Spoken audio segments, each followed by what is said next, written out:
So poops, this book is the Memoirs of Shamsia Fakeh. Got it from a bookshop called Abe Books after this event during my Malaysia Truly Asia trip just the other day. And the Malay edition is banned. Now, this became a huge drama just a while ago. Now, the official narrative is that Shamsia was a communist, which she technically was because she was a member of the Malayan Communist Party. And yes, there are Malay communists. So then, our government basically came up with this whole Red Scare thing. They all like, do you know communism? Which is kind of interesting because it is true that in Malaysia, there's no reason why we would want to practice communism. Now, clearly not everyone is happy with that. Gerard Budaya said that Shamsia's memoir was published in 2004 and it was reprinted over and over again. And it turns out that Shamsia's granddaughter was not happy and decided to go out there and protest the ban, which naturally led to the good old DAP communist accusations all around. But you know why I find this interesting is that it seems like the Malay edition is banned, but this one is not, which is why I have a copy with me right over here. I read it on the train, and as far as I know, it's not particularly exciting or inciting for that matter. But still, communism, so says the Home Ministry. Funny thing is that they even started scoring own goals by banning a translation of Mao Zedong's biography, produced apparently under Selangor government funding. Like, bruh, what is with this own goal schizophrenic behavior? So you just have to wonder, how does Malaysia decide what books to ban?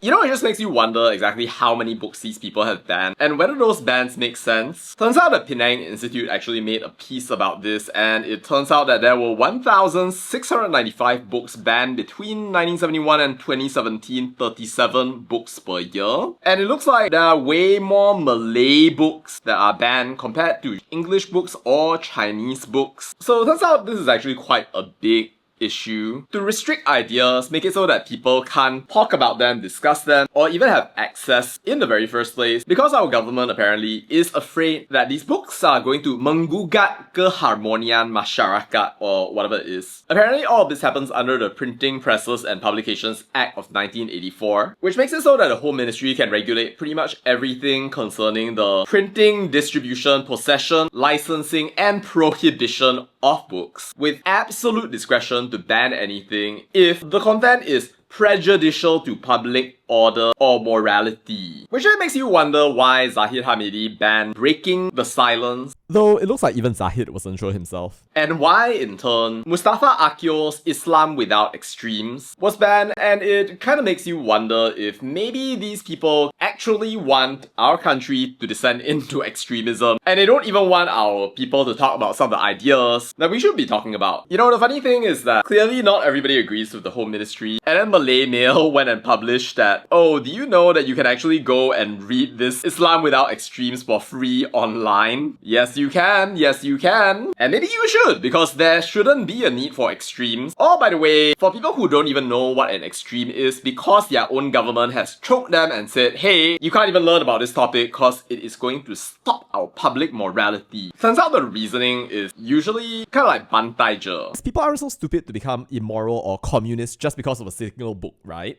Right? And at the end of the day, when all of this happens, you just have to wonder, why is our government trying to make people stupid or keep people stupid? You might argue that that's not what they're trying to do, but as far as I can see, if you're saying that people are too weak to receive ideas, you're not just disrespecting your people, you are actively stopping them from actually going to the next level. So poops, I think most of you understand quite easily and intuitively that just cause you read a book about the life of a communist, that doesn't mean that you're going to end up becoming a communist. You can totally read things that you don't agree with, and you can still end up not agreeing with them. In fact, I would actually encourage you to do that so that you can actually understand why people think a certain way. You know, just yesterday I was talking to a couple of individuals of Malay descent, and I was telling them that I read The Malay Dilemma like 5 times, and they looked at me with this weird expression and they said, ugh, should we really read that book? Isn't it racist? Or some variant of that. And I was like, dude, like, why can't you read the book? I mean, like, you might think that Mahathir is an ancient relic who is no longer relevant. You can choose to agree with it or you can disagree with it, but it's still worth understanding why people think a certain way rather than just like rejecting everything that they said. And I think that on some level, our government actually understands this, which is why apparently the government is reversing the ban on the Malay edition of this book. But before you start screaming about how Madani communist or anything like that, it's actually pretty interesting what Saifuddin said. He said, previously, reports went straight from the special branch to the enforcement division and action was taken immediately. From now on, I will review and consider the list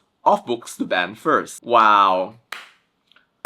So what do we learn from that? We learn from that before this, the minister was not actually making decisions on banning books. Like, even though he actually had the right, he wasn't actually involved. Like, there was no oversight from the guy who is actually responsible to decide whether this really should be banned or maybe this should be a biaja. So the enforcement robots were basically just taking reports from everyone under the sun, any Tom, Dick and Harry who gets triggered by any book, and then they were just going out there, bantai je, ban. Truly amazing.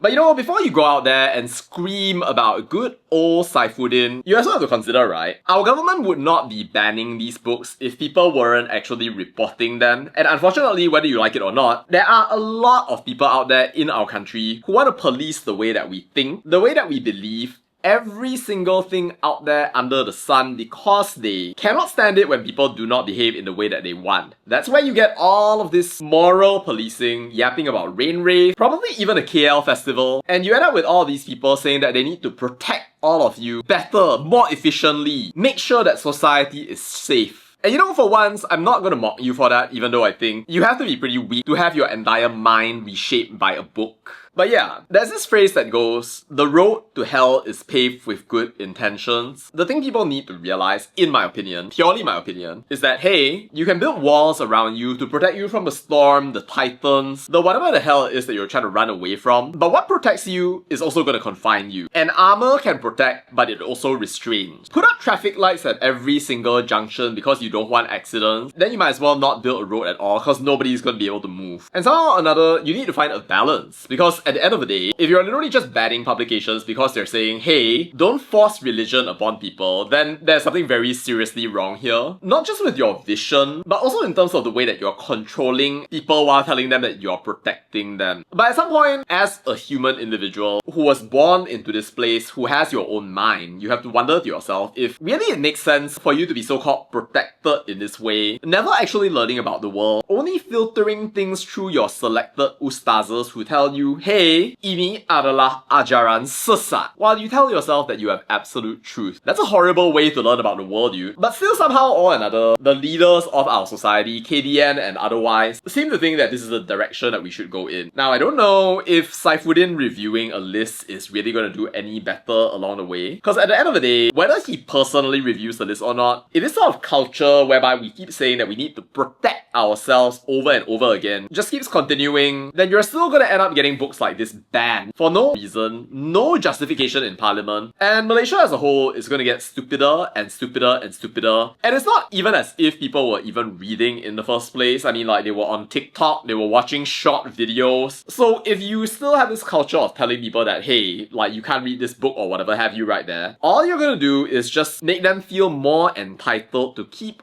on watching TikTok, never open a book, never learn about things that are different from the way that they think. And before you know it, you're gonna end up with a generation that can no longer even use their brains. Do we really want that? Well, maybe I'm an old soul, but I don't think that this is really something that you can say is good for our society in any given way. So I want to encourage our government, please stop banning books. Let ideas breathe. If people want to learn about them, if they want to take them into their lives, whether you call it immoral ke, sesat ke, whatever, lantak lah diorang. As long as they don't break the law, as long as they don't cause harm to other people, this is all part of the very natural intellectual exchange of ideas that is necessary for our society to progress. Unless, of course, you were never interested in having our society progress and you were okay with us just remaining mediocre all the way, which, as time goes by, I actually think to myself, is kind of plausible. Although it feels to me that, if you're actually a politician or you're a minister who is in charge of that kind of thing, I feel like it would get you pretty depressed, would it not? Anyway, KDN, please stop banning books. And if you're not going to do it for me, then at least consider doing it for the country and for a generation of Malaysians in the future who are not complete idiots. But anyway, what do you think, Sapoops? Let me know your thoughts down in the comments. That's all to say about that, and bye.